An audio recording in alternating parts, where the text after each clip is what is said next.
नमस्कार दोस्तों, स्वागत है आपका आज की हमारी इस हिंदी की क्लास में। तो हम लोग तैयारी कर रहे हैं एस्टेट 2023 टीजीटी पीजीटी हिंदी की, इसके अलावा HPSC PGT Hindi subjective exam की। तो सबसे पहले हम उन टॉपिक्स को उठाएंगे जो टीजीटी और पीजीटी में कॉमन है, ठीक है। जैसे हिंदी भाषा का उद्भव और विकास, हिंदी भाषा की संवैधानिक स्थिति, काव्य हेतु, काव्य गुण, काव्य दोष। तो आज की क्लास में हम लोग हिंदी भाषा का विकास पढ़ते हैं, ठीक है। इसके अलावा आपने टेलीग्राम चैनल को ज्वाइन कर लेना है, वहाँ पर आपको पीडीएफ भी मिल जाएगी। तो शुरू करते हैं फिर आज की क्लास। मैंने जो चीज़ें बहुत इंपॉर्टेंट हैं आपके एग्ज़ाम के लिए वो ही उठाई हैं, ठीक है।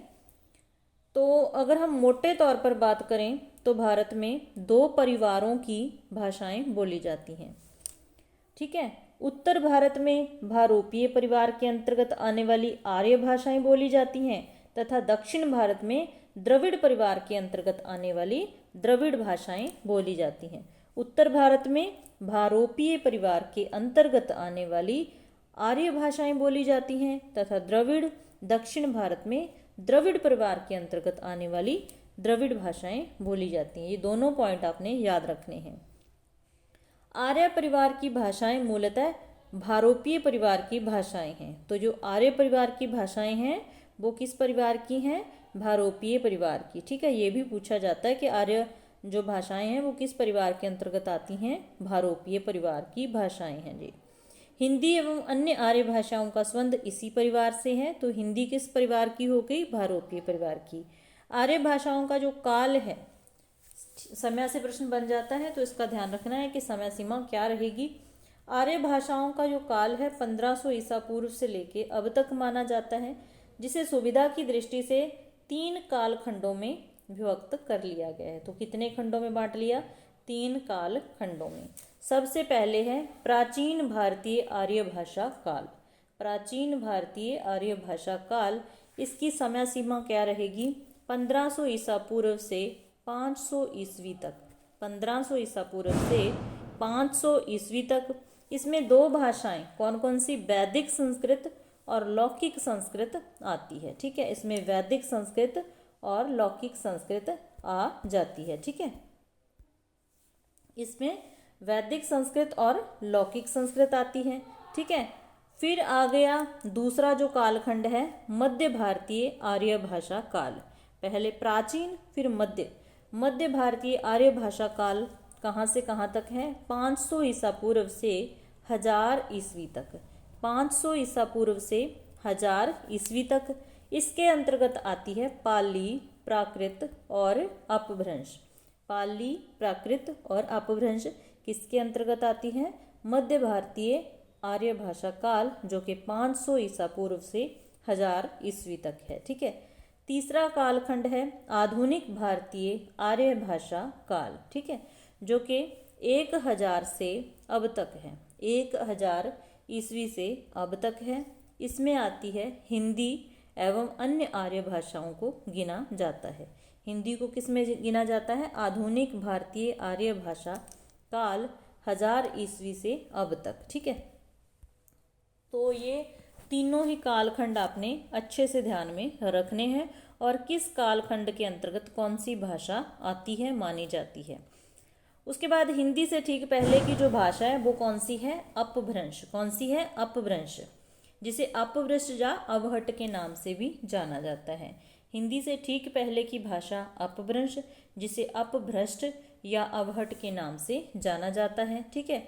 फिर ये क्रम आपने अच्छे से याद रखना है। वैदिक संस्कृत, लौकिक संस्कृत, पाली, प्राकृत, अपभ्रंश और उसके बाद हिंदी। तो सबसे पहले वैदिक संस्कृत, फिर लौकिक संस्कृत, फिर पाली, प्राकृत, अपभ्रंश, फिर हिंदी, ठीक है। अब अपभ्रंश का क्षेत्रीय भेद कौन सा है ये देखना है हमने, और उससे विकसित भाषा कौन सी है। यहाँ से प्रश्न बनने की हम उम्मीद रख सकते हैं। ये इम्पोर्टेंट पार्ट है, यहाँ से प्रश्न हमेशा बनते आए हैं, तो आपने अच्छे से ध्यान रखना है। तो सबसे पहले शौरसैनी अपभ्रंश है। कौन सी? शौरसैनी अपभ्रंश। इसमें कौन कौन सी उपभाषा या भाषा आती है? तो इसमें आ गई पश्चिमी हिंदी, ठीक है। पश्चिमी हिंदी, राजस्थानी, पहाड़ी, गुजराती। तो ये 4 भाषाएं हैं, अच्छे से नाम याद रखने हैं। शौर्य सैनी अपभ्रंश से विकसित पश्चिमी हिंदी, राजस्थानी, पहाड़ी और गुजराती।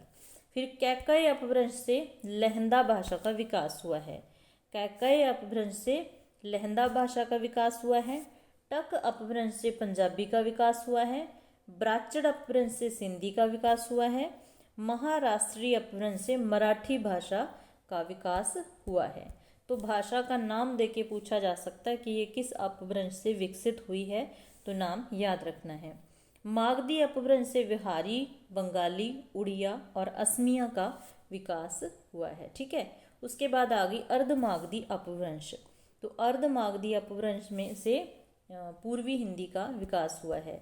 पूर्वी हिंदी और पश्चिमी हिंदी को अच्छे से याद रखना है।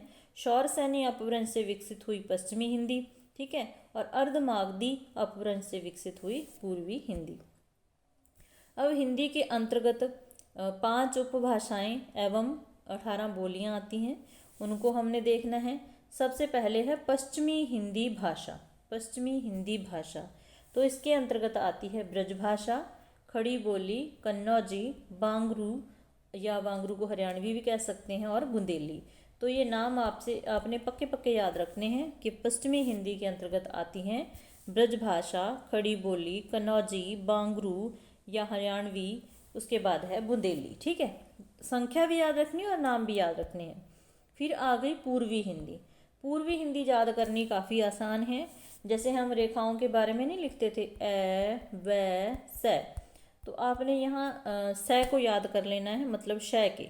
ए व श कहना है। अवधी, बघेली, छत्तीसगढ़ी। ए व श, अवधी, बघेली, छत्तीसगढ़ी। तो ये आपको याद हो गई पूर्वी हिंदी की भाषाएं। फिर आ गई राजस्थानी उपभाषा। कौन सी? राजस्थानी उपभाषा। तो राजस्थानी में मेवाती, मालवी, मारवाड़ी, जयपुरी। तो ये नाम राजस्थानी भाषाओं के याद ही है ना। मारवाड़ी, मालवी, मेवाती, जयपुरी। जयपुरी को ढूंढानी भी कहते हैं। तो ढूंढानी किसके अंतर्गत आती है? राजस्थानी उपभाषा की। ठीक है, उसके बाद आ गई बिहारी भाषा। बिहारी भाषा के अंतर्गत आती है मैथिली, मगही, भोजपुरी। मैथिली, मगही, भोजपुरी। ठीक है, फिर आ गई हमारी पहाड़ी उपभाषा।